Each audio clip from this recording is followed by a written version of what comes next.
Neil Ratner Rock Doc here on WDST Radio Woodstock with another episode of This Week in Rock, with support from Transcendental and my friend, the amazing dentist and rock star Bruce Milner. Visit Transcendental, his stunning new office at 2 Maverick Road, on the corner of Maverick Road and Route 375. On June 13th, 1975, Peter Frampton began recording the double live album Frampton Comes Alive, one of the best-selling live albums of all time. However, when Peter began his solo career, he was far from being an overnight success. After 4 studio albums and 1 live album with Humble Pie, Frampton went solo in 1971. His early albums, which included Winds of Change, with guest artists Ringo Starr and Billy Preston, Frampton's Camel, and Something Happening, all sold poorly, even though Peter toured extensively in support of the albums. In 1975, Peter's manager, Dee Anthony, suggested that Frampton needed to do a live album. Dee, who still managed Humble Pie, saw how Humble Pie's live album Rockin' the Fillmore took the band to another level commercially, and was sure a live album from Frampton would have similar results. And since Peter had a following in San Francisco from his days in Humble Pie, Winterland Ballroom was chosen as the primary site for recording. Dee was right.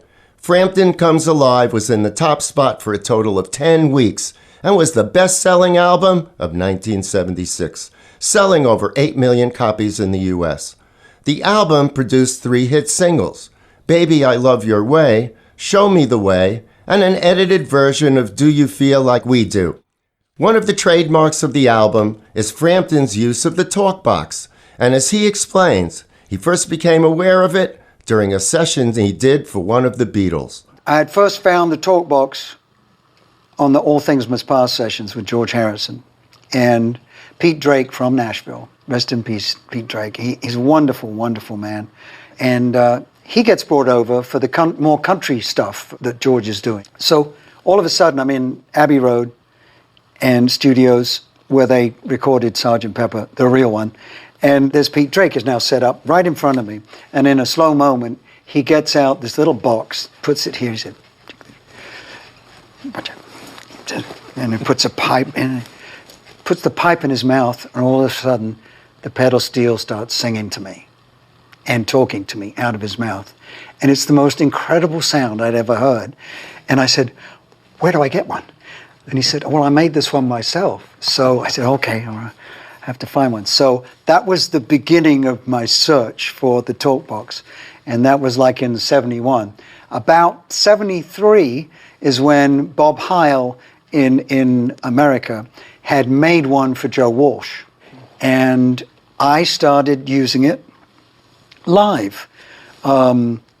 First of all, on Do You Feel? I mean, beforehand it had just been a long guitar jam section. Well, now I introduced it probably in 73, early 74, and the first time I spoke with it to an audience, the place went berserk. Okay, from Frampton Comes Alive, Peter Frampton and Show Me the Way.